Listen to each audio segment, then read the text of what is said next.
तो आज देखो बात कर रहे हैं स्पेसिफिक प्रॉपर्टीज ऑफ चार्ज, मतलब कि चार्ज का गुण क्या क्या है, चार्ज का गुण क्या क्या है, ये सब आज हम लोग बात करेंगे। तो देखो सबसे पहला अगर हमारे पास लिखा हुआ है, देखो ये सब प्रॉपर्टीज है ना। अब कोई कहेगा सर एनसीईआरटी में इतना ज्यादा नहीं है सर, आप क्या बता रहे हैं। बाबू सब्र करो, कुछ अच्छे चीज सिखा रहा हूं तो सीखने की कोशिश कीजिए। एनसीईआरटी से भी कुछ टॉपिक अगर मन में मेरा आ जाता है तो दिल चाहता है कि मैं बता दूं, मेरा दिल चाहता है कि मैं आप लोग को बता दूं, तो इसीलिए कुछ कुछ टॉपिक को मैं बताना चाहता हूं, ठीक है। चलिए तो अब बात करते हैं हम लोग ज्यादा सबसे फर्स्ट पॉइंट में आते हैं, charge is a scalar quantity.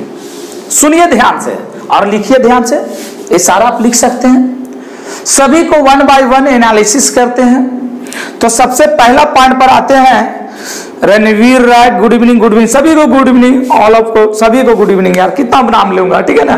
चलिए charge is a scalar quantity. Scalar vector होता क्या है, तो देखो एक छोटा सा मैं पहले समझा देता हूं। आप लोग पढ़ेंगे क्वांटिटी तो पढ़ेंगे स्केलर होता है, वेक्टर होता है। आप दो ही पढ़े होंगे, मुझे पूरा उम्मीद है आप दो ही पढ़े होंगे। अगर हम बात कर रहे हैं एक छोटी सी फिजिकल क्वांटिटी का, किसका बात कर रहे हैं बाबू, फिजिकल क्वांटिटी का। एक छोटा सा टॉपिक पहले डिस्कस कर देना है, ठीक है, क्योंकि बहुत सारे बच्चे ऐसे रहते हैं जो 11th में पढ़े हुए नहीं रहते हैं, तो उनको नहीं समझ में आएगा। तो उस पॉइंट को भी हम डिस्कस कर देंगे, तो क्या दिक्कत है। अभी तो मेरा स्टार्टिंग है, आप लोग को 90 पार मार्क्स में जाना है, लाना है, समझ गए ना।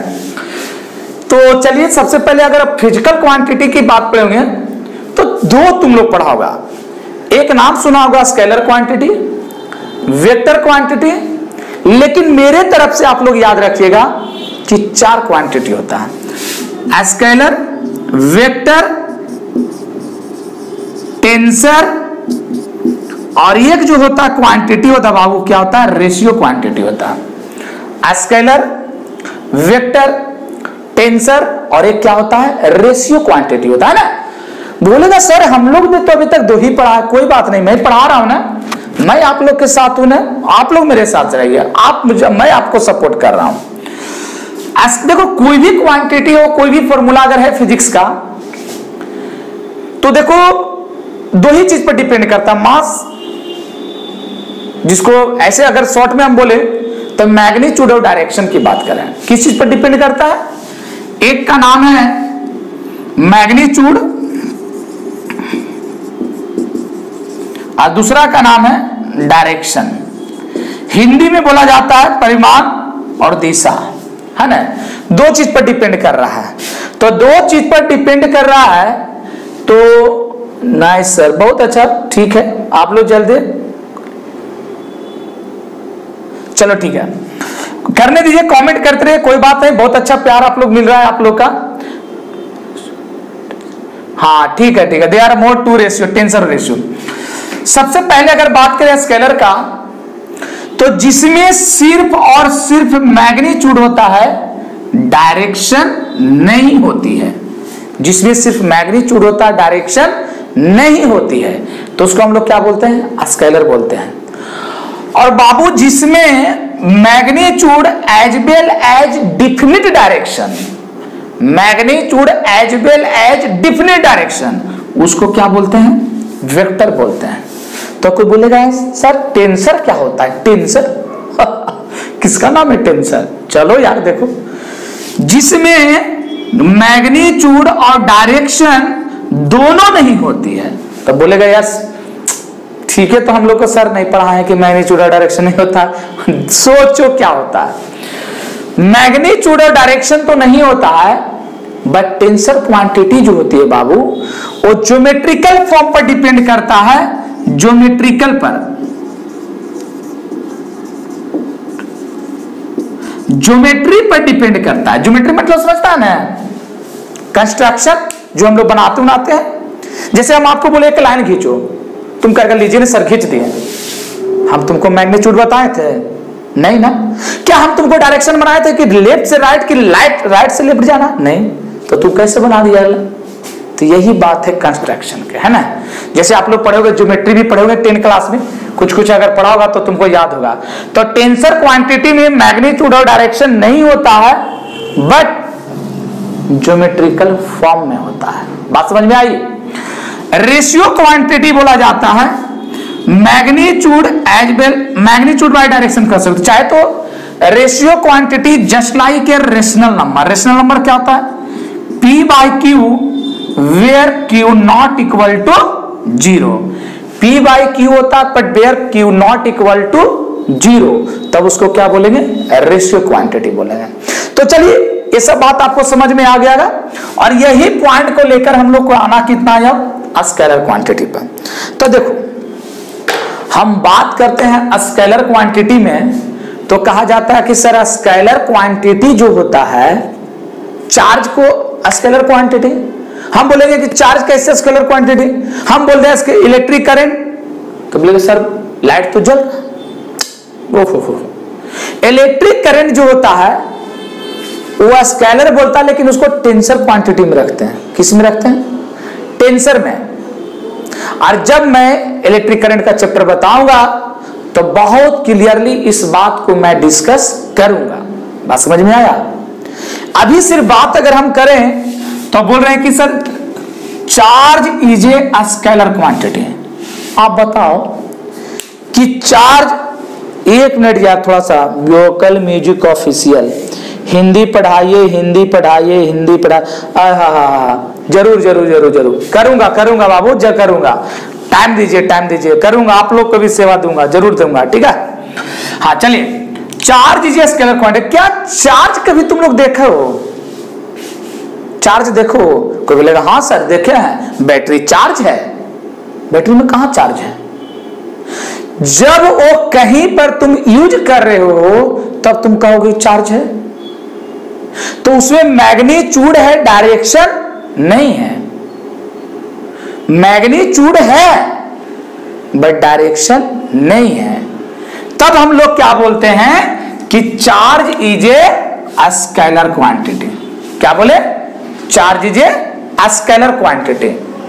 और इसी में लिख सकता है कि इट रिप्रेजेंट एक्सेस और डिफिशियंसी ऑफ इलेक्ट्रॉन। इसको रिप्रेजेंट कर सकते हैं एक्सेस और डिफिशियंसी ऑफ इलेक्ट्रॉन से। तो पहला चीज याद रखिएगा कि charge is a scalar quantity, it represent excess और डिफिशियंसी ऑफ इलेक्ट्रॉन। बात समझ में आ गया? चलिए पहला पॉइंट क्लियर। अब हम लोग आते हैं दूसरा में। सेकंड कहता है कि चार्ज जो है ट्रांसफरेबल है। तो देखो ट्रांसफर का मतलब समझता होगा। ट्रांसफर का मतलब क्या होता है? बदलना होता है ना। एक जगह से दूसरी जगह अगर कोई चीज को हम लोग बदल दें तो उसको हम लोग ट्रांसफर बोल सकता है। तो चार्ज को कैसे बदला जा सकता है? थोड़ा सा दिमाग लगाओ। चार्ज सेकेंड अगर बोले, नाम बोला है कि sir charge is a transferable, charge is a transferable, तो चार्ज कैसे ट्रांसफर हो सकता है? तो देखो मान लो कि तेरे पास दो बॉडी है। तेरे पास कितने हैं ऑब्जेक्ट? एक ए है और दूसरा मान लो कि बी है। बात समझ में आया? ये बॉडी जो है वो चार्ज है। क्या है? चार्ज है। ये बॉडी क्या है? चार्ज है। और दूसरा बॉडी जो है वो डिस्चार्ज है। क्या है बाबू? डिस्चार्ज। डिस्चार्ज मतलब समझता है ना, चार्ज उसमें नहीं है। तो क्या ये बॉडी को अगर बी से जोड़ दिया जाए तो इसका चार्ज क्या इसमें ट्रांसफर होगा कि नहीं होगा? लेकिन बात है कि दोनों बॉडी के सर जोड़ेंगे किस चीज से? क्या ऐसा ही तुम सर रख दोगे तो बॉडी चार्ज ट्रांसफर हो जाएगा? कि चार्ज को ट्रांसफर के लिए किसी चीज का जरूरत पड़ता होगा, जैसे तार उड़। तो जब एक दूसरे को कांटेक्ट में अगर हम रख देंगे सटा के, तो ए बॉडी का चार्ज कहां चला जाएगा? बी बॉडी में चला जाएगा। जब ए बॉडी का चार्ज बी बॉडी में चला जाएगा तो उसी को तो कहते हैं charge is a transferable. Charge is a ट्रांसफेवरेबल।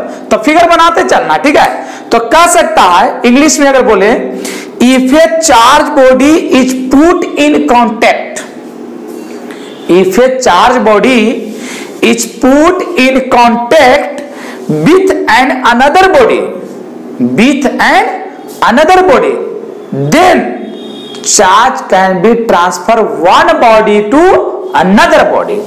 मतलब दो बॉडी है, एक चार्ज है डिस्चार्ज है, दोनों को आपस में रख दिए तो चार्जिंग बॉडी का चार्ज ट्रांसफर कहां हो जाएगा? डिस्चार्ज में चला जाएगा कि नहीं चला जाएगा?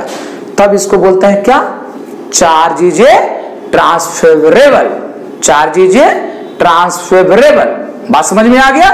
चलिए सेकेंड पॉइंट हो गया। अब देखो बहुत अच्छा बात करेंगे।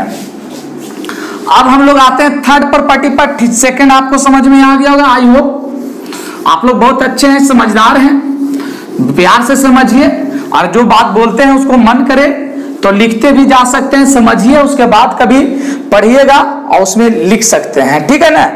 चलिए सेकेंड में हम लोग बात करें। नेक्स्ट आता है अट्रैक्शन और रिपल्सन। हा क्या बात है, क्या आता है? अट्रैक्शन और रिपल्सन। तो आप लोग को पता होगा कि चार्ज बाबू दो ही तरह का होता है, तीन पढ़ा है लेकिन मेन दो होता है, पॉजिटिव और नेगेटिव।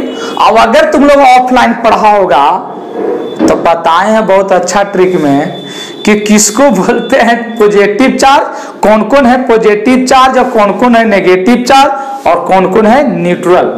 बात समझ में आई? चलो कोई बात नहीं, मैं बता रहा हूं। तो देखो चार्ज दो तरह से, पॉजिटिव पॉजिटिव हो सकता है, नेगेटिव नेगेटिव हो सकता है। तो ये दोनों देखो सेम है ना, तो जब सेम है तो इसको तुम बोल सकते हो लाइक, क्या बोल सकते हो? लाइक। और अगर एक प्लस एक माइनस है, एक माइनस है और एक प्लस है, तो इसको बोलोगे तुम लोग अनलाइक। तो तुम लोग जानते हो कि लाइक का मतलब होता है पसंद करना और अनलाइक का मतलब होता है पसंद नहीं करना। अब यहां पर उल्टा आ जाएगा। लाइक अगर कर रहा है तो लाइक चार्ज में बोलता है रिपल्सन। क्या बोलता है? रिपल्सन। लाइक चार्ज में रिपल्सन और अनलाइक चार्ज में कहता है अट्रैक्शन। इसका मतलब हुआ कि जब प्लस प्लस रहेगा तो एक दूसरे से क्या होगा? दुश्मनी होगा। क्या होगा? दुश्मनी हो जाएगा बेचारा में, एक दूसरे से दुश्मनी हो जाएगा। अगर दो चार्ज सेम है तो आपस में क्या करेगा? दुश्मन बन जाएगा। अब अगर जहां एक चार्ज प्लस है और दूसरा माइनस है और एक माइनस है दूसरा प्लस है, तो दोनों में क्या हो जाएगा? प्यार हो जाएगा। प्यार मतलब साथ मिल जाएगा। बात समझ में आया? ये कहेगा यार मेरे तरफ आओ, नेगेटिव वाला बोलेगा यार तू भी मेरे तरफ आ जाओ, तो दोनों में प्यार भरी बातें होगी, प्यार हो जाएगा। बात समझ में आया? तो लाइक चार्ज रिपल्सन और unlike charge attraction to each other, और एक दूसरे में क्या हो जाएगा? बहुत बड़ा प्यार। ये समझ में आया कुछ? तो इसको हमेशा याद रखिएगा। और हाँ सही बोल रहा है, दिल की बातें होगा। बहुत अच्छा लिख रहा है, दिल की बातें होगा इसमें दिल की बातें नहीं होगा। कौन दिल की बातें करता? दोनों अमीरे है तो कौन दिल की बात? वो ओकरा ने देखल चाहेगा, वो ओकरा ने देखल चाहेगा, लेकिन एक अमीर है दूसरा गरीब है तब बेचारा एक दूसरे को बातों को समझ सकता है। एकरा में दिल भरी बातें होगा, ठीक बोल रहा है कि एकरा में दिल भरी बातें होगा सर, एकरा में दिल भरी बातें नहीं होगा। बहुत अच्छी बात। तो कंसेप्ट क्लियर है। ये सब चीज में तो तुम लोग बहुत अच्छा दिमाग लगा लेते हो। अगर थोड़ा सा हम लिख दे प्यार की बातें तो एक से एक तो बातें निकालना चालू कर दिया, लेकिन बोलेंगे बाबू याद कर ले 4 लाइन, तो ना सर ऐसे कैसे होगा। ये सब चीज सुनने में तुम लोग को बड़ी अच्छा लगता है। चलिए तो हम लोग का अट्रैक्शन और रिपल्सन वाला भी बातें हो गया। नेक्स्ट हम लोग आते हैं जिसका नाम है चार्ज इज एडिटिव। एडिटिव का मतलब होता है एडिशन। एडिशन का मतलब होता है जोड़ना। एडिशन का मतलब क्या होता है? जोड़ना। चार्ज को कैसे ऐड कर सकता है और चार्ज को कैसे सब्ट्रैक्ट कर सकता है। तो कभी देखा होगा, मान लो हमारे पास 2 बैटरी है, 3 बैटरी है, क्या तीनों बैटरी के जोड़कर चार्ज को ज्यादा बढ़ा सकता है कि नहीं? प्लस प्लस वाला साइड में जोड़ दो, माइनस माइनस वाला साइड में जोड़ दो, चार्ज बढ़ेगा कि नहीं बढ़ेगा? बढ़ जाएगा ना। जानते हो यहां पर एक चीज तुम लोग गलत भी करता है। जानता है क्या करता है? कोई अगर मान लो, जैसे कि छोटा सा कंसेप्ट दे रहे हैं कि मान लो एक टॉर्च है, एरा में 3 बैटरी है, और लोग क्या करता है ना कि तीनों में से खत्म हो गया, गया मार्केट तो 2 ही बैटरी नया मिला, और दोनों बैटरी लाके एकरा में लगा दिया, एगो पुरानका रह दिया। अब तुम सोच सकता है कि पूरा नया वाला बैटरी का चार्ज क्या पुराना वाला में ट्रांसफर नहीं होगा? अब फिर कल होकर तू क्या करता, नया ला के पुरानका फेंक देता है, तो तुरा आधा चार्ज तो फेंका गया। जब पुराना के साथ नया अगर बैटरी लगाया तो उसको यूज कर लेना साथ साथ में, क्योंकि इसका चार्ज इसमें ट्रांसफर होता है। तो यहां पर हम बात कर रहे हैं बाबू एडिटिव का। किसका बात करेंगे? एडिटिव का। एडिटिव का सुन लो क्या होता है। Addition of charge. एडिशन का मतलब होता है जोड़ना। तो जोड़ने का मतलब तुम कैसे जोड़ोगे? तो जोड़ने का मतलब होता है by the rule of simple algebra method. Simple algebra method समझते हैं क्या होता है? जे सिंपल अलजेब्रा मेथड मतलब कि जोड़, गुना, भागा ये सब नहीं करना है, प्लस माइनस। चाहे तो आप जोड़ सकते हैं और नहीं तो फिर घटा सकते हैं। जैसे हम बात करें कि सपोज Q बराबर दिया हुआ है 2, 3, -2, 5, -6 और 9 दिया हुआ, तो आप कैसे जोड़ोगे? कह दे वो Q बराबर 2 + 3 + 5 + 9 -2 -6। Q बराबर आंसर तुम लोग ले आओगे कि नहीं ले आओगे? अरे ले आओगे कि नहीं ले आओगे? प्लस कितना? 3 2 5 5 10 10 और 10 19 और -8, कितना बच जाएगा? बात समझ में कुछ आया? कैसे किए? बात समझ में कुछ आया? अब इसी में तुम सोचो कि ये तो एग्जाम्पल तुमको एगो बताए, हाँ या नहीं बोलते जाना, समझ रहा है कि नहीं? हम अगर बोल दे कि मान लो Q बराबर दिया हुआ ±Q1 ±Q2 ±Q3 ±Q4, तो चार्ज को जोड़ना है तो तू क्या कर देना, ±Q1 ±Q2 ±Q3 ±... जो भी होगा सबको क्या करेंगे, जोड़ देंगे। तो चार्ज एडिशन समझ में आया कि नहीं आया? अरे आया कि नहीं आया? समझ में आ गया ना? तो देखो इसको कैसे थ्योरी लिखना है। करा चार्ज इज एडिटिव में, तो चार्ज कैन बी एडेड और subtracted. Charge can be added और सब्ट्रैक्टेड। बोलिए सर जी हिंदी पढ़ाइएगा। अरे होगा बाबू, वेट करो, इतना जल्दी नहीं होता, ठीक है? ज्यादा जरूरी है, आप अगर गया में तो आकर पढ़िए। चार्ज इज, इसमें अगर आ जा रहा है तो आप लोग बोलेगा चार्ज कैन बी एडेड और subtracted by the rule of simple algebra method. By the rule of simple algebra method सभी में पढ़ाएंगे बाबू, वेट करो, हिंदी में भी चलेगा, ठीक है ना? टेंशन मत लो। हिंदी का तुरंत एकाएक नहीं ना चालू कर सकते हैं, 1 by 1 होगा ना। हिंदी का भी वेट करो, 2-4 दिन उसका भी चालू करेंगे, सभी का चालू होगा, ठीक है? तो अब हम लोग आते हैं किसमें? अब हम लोग आते हैं चार्ज इज कंजर्व्ड। किस में आते हैं? 5 में आते हैं। एडिशन आप लोग समझ गए होंगे।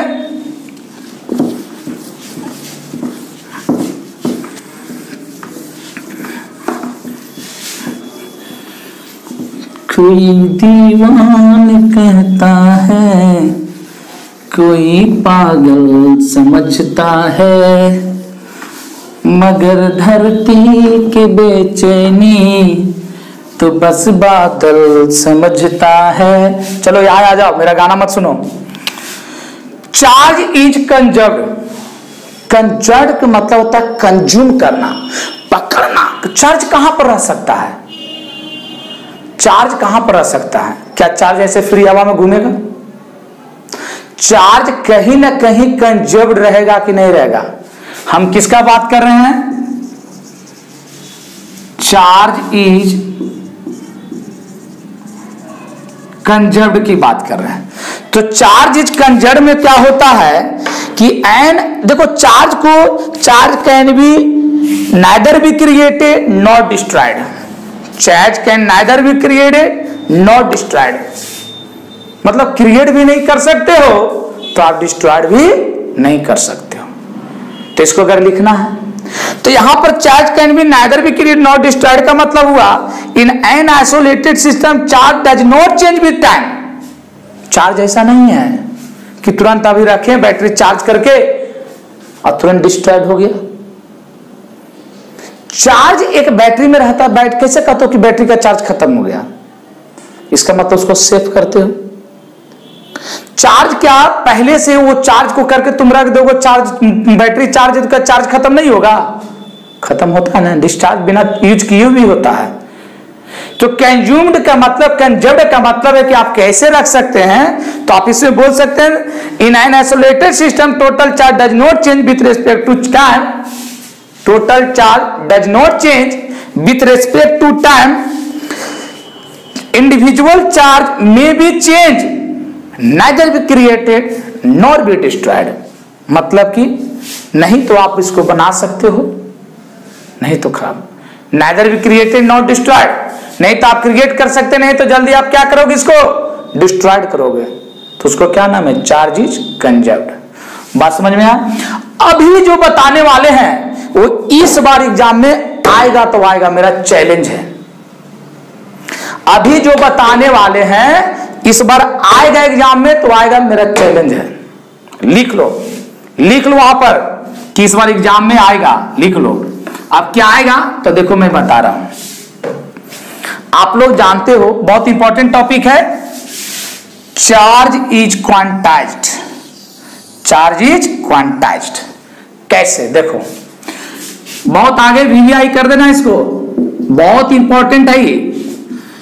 चार्ज इज क्वांटाइज्ड, देखो कैसे समझाना। Q equal to plus minus n e होता है। Q equal to plus minus n e होता है। Where Q equal to charge, N equal to number zero भी दे सकता है, और 0 पर 1 2 3 डॉट डॉट डॉट कुछ भी हो सकता है, ठीक है। If और पॉजिटिव और नेगेटिव में वैल्यू होता है इलेक्ट्रॉन का plus minus 1.6 into 10 to the power minus 19 coulomb. कितना होता है? 1.6 into 10 to the power minus 19 coulomb. तो चार्ज इज क्वांटाइज्ड का मतलब क्या होता है? मिलाना। अगर मान लो n का वैल्यू कुछ भी दिया रहे, क्या तुम उससे चार्ज कैलकुलेट नहीं कर सकते हो? अगर मान लो n का वैल्यू 2 दे देंगे तो टोटल चार्ज क्या हो जाएगा? E का वैल्यू रख के मल्टीप्लाई करोगे तो Q का वैल्यू नहीं आ जाएगा। हाँ या ना बोलो, आएगा कि नहीं आएगा? आएगा ना। अगर कोई बोले कि नंबर्स ऑफ इलेक्ट्रॉन कितना है तो फॉर्मूला तुम क्या बना दोगे? n बराबर Q। नंबर्स ऑफ इलेक्ट्रॉन कितना है तो तुम क्या बना दोगे? नंबर n बराबर Q। जैसे देखो हम अगर आपको बोले कि ये बाबू एकरा में 10 कूलम का चार्ज है, इसमें 10 कूलम का चार्ज है, तो टोटल नंबर्स ऑफ इलेक्ट्रॉन इसमें कितना है? तो तुम क्या बोलोगे? बोलोगे सर नंबर्स ऑफ इलेक्ट्रॉन बोल रहे हैं, इसमें 10 कूलम चार्ज आप बोले थे और इलेक्ट्रॉन का वैल्यू होता है 1.6 into 10 to the power minus 19 coulomb. Coulomb से कूलम कैंसिल, एक पॉइंट हटा के ऊपर हो गया 1000, तो n बराबर हो जाएगा 16 गुने 10 पर पावर, ये माइनस ऊपर जाके प्लस 19 2 होगा कि नहीं होगा? नंबर्स ऑफ इलेक्ट्रॉन कितना आ गया? 16 इंटू 10 टू द पावर 21 आ गया है। बात समझ में आया? उसी तरह से एग्जाम में पूछता क्या है कि ये मान लो कि एक वायर है, बात को समझो, देखो यहां पर न्यूमेरिकल बहुत तरह के पूछता है, हम पहले बोल दे रहे हैं।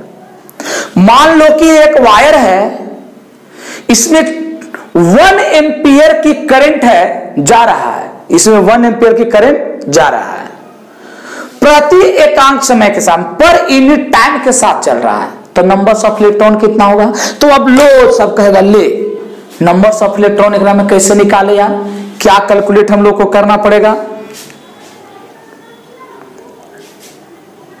तो इसमें जब नंबर्स ऑफ इलेक्ट्रॉन टोटल निकालते हैं तो इलेक्ट्रॉन का वैल्यू हम लोग कितना ले लेते हैं? इलेक्ट्रॉन का वैल्यू अगर निकालना है तो हम लोग जानते हैं कि Qn equal to Q equal to हम लोग जानते हैं क्या हो जाएगा? I गुने टी।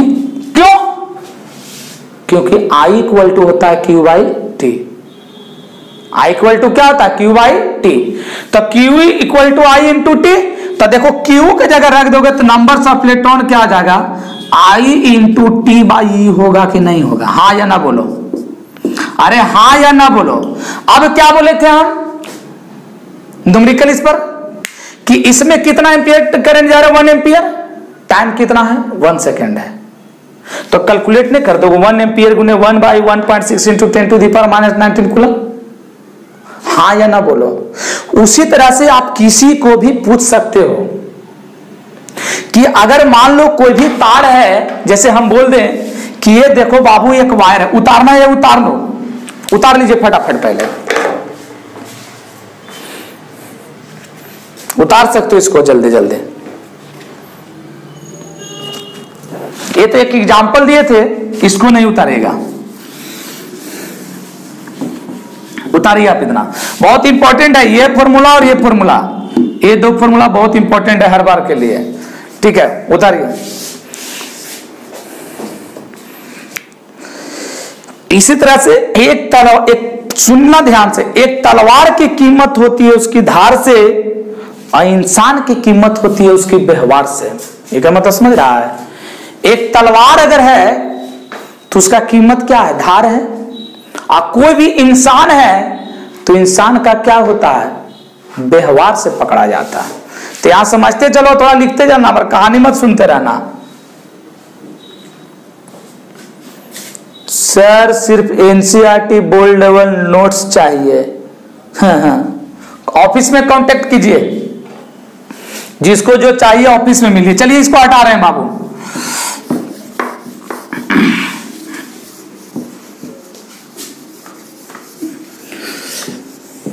तेरी आंखों में, तेरी नैनों में बोर्ड मिटाऊंगा। देखा?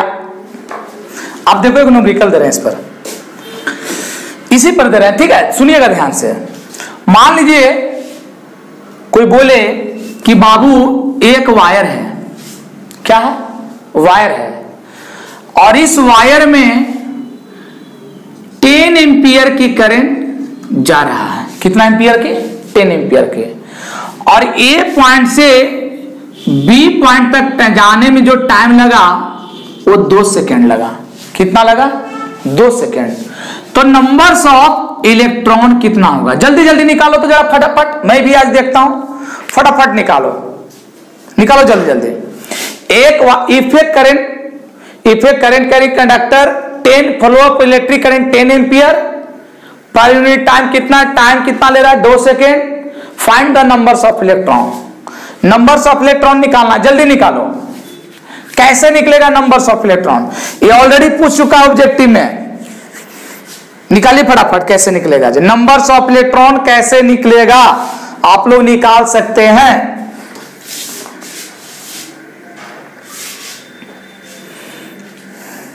किसी का आंसर अभी तक नहीं आया? कोई नहीं अभी तक भेजा है? जल्दी जल्दी मैसेज करो कितना आंसर आया जो,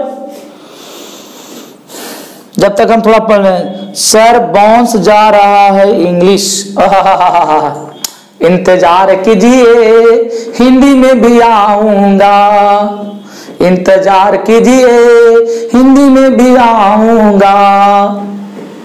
इंतजार करो, हिंदी में भी आऊंगा, टेंशन मत लेना। जब मैं हूं तो टेंशन न लेना। आया इसका आंसर कि नहीं आया? मैं बना दूं? चलो मैं बना देता हूं, मुझे पता था यार। अरे बाबू नंबर्स ऑफ इलेक्ट्रॉन निकालना है एन। फॉर्मूला क्या बताए थे? क्यू बाई ई, क्वांटाइजेशन का।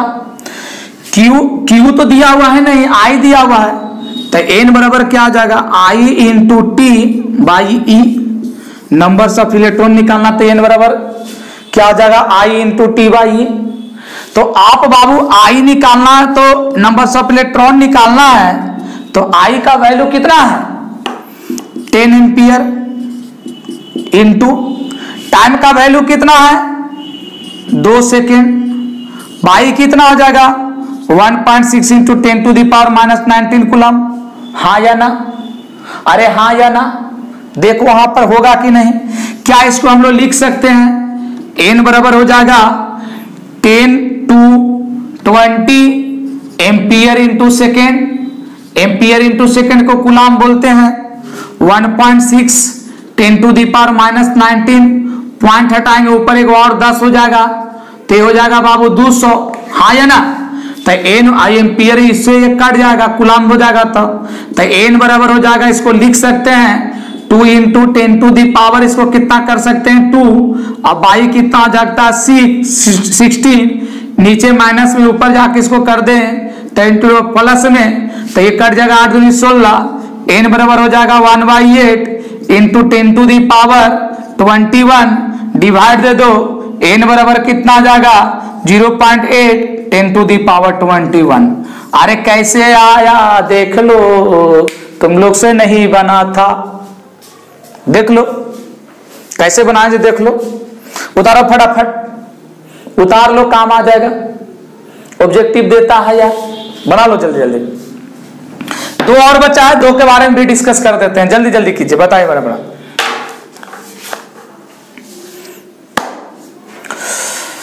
अब मैं चलूंगा charge is invariant, second last में। अब मैं किसका बात करूंगा? Charge is invariant. कभी नाम सुना है आप लोग? चार्ज इज इनवेरिएंट का नाम सुने हैं? नहीं सुने? मैं बता रहा हूं, चलो हटा दूं, हो गया होगा। आई होप आप लोग को समझ में आ रहा होगा, है ना? हटा देता हूं। इसी तरह से क्वेश्चन कुछ भी दे सकता है। जब मैं न्यूमेरिकल बनवाऊंगा आप लोग को तो पता चलेगा, कुछ भी दे सकता है। कोई टेंशन मत लेना, टेंशन लेने का नहीं, टेंशन देने का। यार एग्जाम है, इसका मतलब क्या? मस्ती से पढ़ो, समझते जाओ, 1 by 1 सिर्फ समझते जाना हम लोग का, है ना? चलिए 9 सेकेंड आते हैं बाबू। करा है यहां पे, नाम है चार्ज इज इनवेरिएंट। इनवेरिएंट का मतलब, अच्छा एक पॉइंट बताओ, आप लोग नाम कभी सुना है फ्रेम ऑफ रेफरेंस का? इंग्लिश मीडियम वाला स्टूडेंट कभी नाम सुना फ्रेम ऑफ रेफरेंस का? क्या होता है फ्रेम ऑफ रेफरेंस? कोई बताओ। फ्रेम ऑफ रेफरेंस किसको बोलते हैं? हिंदी बोलिए सर। अरे हिंदी बोल रहे हैं यार, हिंदी बोल रहे हैं। फ्रेम ऑफ रेफरेंस मतलब क्या? फ्रेम का परिवर्तन। पढ़ा है कभी? नहीं पढ़ा है, 11th का टॉपिक है। न्यूटन्स लॉ, जिसमें valid frame of reference are 2 types, inertia, non inertia. जिसमें न्यूटन्स लॉ का वैलिड है इनर्शिया, जिसमें वैलिड नहीं है नॉन इनर्शिया। बात समझ में कुछ आया? और ऐसे बातों छोड़ेगा तो बहुत पुरानी है, पहले की तरह चला जाऊंगा। तो देखो यहां पर फ्रेम ऑफ रेफरेंस का मतलब होता है कि किसी के रिस्पेक्ट में किसी का परिवर्तन करना। जैसे एक रिलेटिव समझता है, रिलेटिव कभी सुना होगा कि बस पर सफर कर रहे हैं तब पेड़ पौधों भी पीछे की ओर भाग रहा है। सुना कि नहीं सुना? क्यों भाग रहा है? हम जा रहे हैं प्लेटफॉर्म, ट्रेन पर मान लो, तो प्लेटफॉर्म के आदमी पीछे भागता है। क्यों भागता है? ये सब रिलेटिव मोशन का है। और वही चीज जो कहता है ना कि 11th 12th में नहीं यूज है यूज। पढ़ोगे ऐसा तब ना। देखो यहां पर क्या है, हम लोग को सिर्फ समझना चार्ज इनवेरिएंट। इन चार्ज को अगर आप बदल सकते हो, एक पॉइंट से दूसरे पॉइंट बदलना है तो तुम किसका बिना वायर के किसी के हेल्प से बदल सकता है। तो चार्ज इन इनवेरिएंट का मतलब होता है कि charge is independent of frame of reference. Charge is independent of frame of reference. Charge is independent of frame of reference. Charge body does not change whatever its speed. Charge body does not change whatever its speed. इसका मतलब है या charge का change अगर करोगे तो उसका क्या कुछ ना कुछ स्पीड कुछ ना कुछ होगा कि नहीं। चार्ज जाने का क्या स्पीड नहीं होता है। अगर मान लो कि करंट यहां से वहां तक फ्लो करवावे, उसका क्या स्पीड कुछ नहीं होगा, होगा कि नहीं होगा। तब यहां पर बोला जाता है चार्ज इज इनवेरिएंट। मतलब चार्ज को अगर बदल रहे हो किसी के थ्रू तो कुछ ना कुछ उसका स्पीड कुछ ना कुछ होगा। बात समझ में आया। खैर कोई बात नहीं है, सब थोड़ा सा एडवांस है, ज्यादा इस पर बात हम नहीं करते हैं। अब आ जाते हैं charge is always associated with mass. Objective में 1 नंबर पे पूछा हुआ है charge is always associated with mass का मतलब है कि चार्ज किस पर डिपेंड करता है, मास पर, या मास डिपेंड करता है चार्ज पर। Charge is always associated with mass. इसका मतलब है क्या चार्ज डिपेंड करता है मास पर, मास डिपेंड करता है चार्ज पर। ये पॉइंट को समझिए। इसका मतलब होता है डिपेंड की अगर बात करें तो इसका मतलब होता है कि charge is always charge can not exist without mass. Charge can not exist without mass through can exist without charge. Through can exist without charge can not exist mass. मतलब कि चार्ज जो है मास पर डिपेंड नहीं कर रहा है, लेकिन वो करता है। लेकिन कब, इसमें भी समझना, इन चार्जिंग केस में चार्जिंग का प्रोसेस क्या है। इन ए मास बॉडी, पहला देखो, when a body is given positive charge, अगर किसी भी बॉडी पर, कोई भी बॉडी का चार्ज में लगाया हुआ है और किसी भी बॉडी पर अगर पॉजिटिव चार्ज गिवन है, किसी भी बॉडी पर अगर पॉजिटिव चार्ज गिवन है, देन इट्स मास क्या होगा, डिक्रीज करेगा। किसी भी बॉडी पर पॉजिटिव चार्ज अगर गिवन है तो उसका मास क्या करेगा, डिक्रीज करेगा। बट इसका उल्टा था, अगर किसी भी बॉडी पर नेगेटिव चार्ज गिवन है तो मास उसका क्या होता है, इंक्रीज करता है। मास उसका क्या करता है, इंक्रीज करता है। बात समझ में कुछ आया? अरे आया कि नहीं आया? तो देखो यार, इतना में इतना जो करवाए आज के क्लास में, तो इतना आलतू फालतू तो नहीं, कुछ मत याद रखना। 2 चीज जरूर याद रखना। पता है क्या? पहला देखो, ये चार्ज इज मोस्ट वीवीआई है, इसी को खाली तुम लोग को याद रखना है। चार्ज इज क्वांटाइज, और जो फॉर्मूला जितना भी करवाए थे ना, उसको जरूर याद रखना। यही तुम लोग को बोर्ड एग्जाम में ऑब्जेक्टिव वगैरह सब यहीं से देता है, जैसे जैसे अभी ऑब्जेक्टिव करवा रहे थे। कुछ बात समझ में आया? अगर इसके बाद है तो थोड़ा सा यहां पर चला जाना। और 2 नंबर में कभी कभी कह देता है चार्ज इज ट्रांसफरेबल। ये 3 चीज को याद रखना। एक अलावा तोरा कुछ नहीं समझ में आया तो कुछ भी याद मत रखना। सीबीएसई स्टूडेंट इस पर थोड़ा ध्यान ज्यादा दीजिएगा। Charge is always associated with mass. क्यों? अगर किसी भी बॉडी पर तुम पॉजिटिव चार्ज दे रहे हो तो डिक्रीज क्यों करता है, और किसी भी बॉडी पर नेगेटिव चार्ज दे रहे हो तो उसका मास इंक्रीज क्यों करता है।